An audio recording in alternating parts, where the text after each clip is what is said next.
जिन्होंने 50 वर्षों तक समाज को, देश को, राष्ट्र को ज्ञान के साथ आचरण की शिक्षा दी है।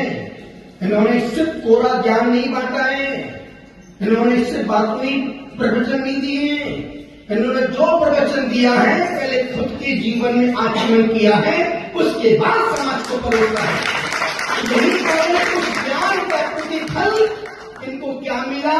महाव्रतों का वृत्तारोपण लेने का सौभाग्य मिला, और वो भी तीर्थ का सम्मिश्रण उस पर्वत पर।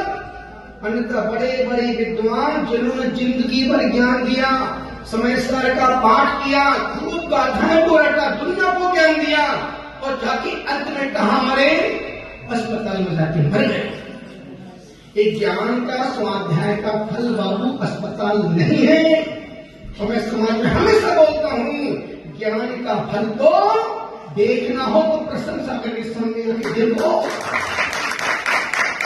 क्या तपस्या, क्या त्याग, क्या व्रत, क्या उपवास। इस संग में त्याग की पराकाष्ठा। दिन से कभी भी एक उपवास नहीं होता था विद्वान से। तो कभी देखा कोई विद्वान उपवास व्रत कर रहे हो? आप अनेकों विद्वानों को देखना, उसमें एक आध ही मिलेगा जो कोई उपवास, अष्टमी चतुर्दशी उपवास करता हो। बहुत कम विद्वानों को हमने इन नंगी आंखों से अभिषेक करते देखा है। बहुत कम विद्वानों को हमने गुरुओं को आहार देते देखा है। और एक विद्वान अपवाद है जो भगवान का रोज अभिषेक भी करते थे, गुरुओं को बिना आहार दिए भोजन भी नहीं करते। उसका परिणाम नौदा भक्ति का फल, सत्यों का पालन करने का फल। आज महाव्रतों के मार्ग पर 2 साल से निरंतर आगे बढ़ रहे हैं। वो 30वां वर्ष रत्नत्रय का वर्ष प्रारंभ है।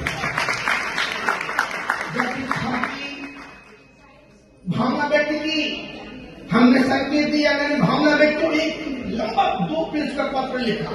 गुरुदेव, मैं दीक्षा प्रवचन के लिए नहीं ले रहा हूं, मैं दीक्षा धर्म की प्रभावना के लिए नहीं, आपके कल्याण की भावना से दीक्षा ले रहा हूं।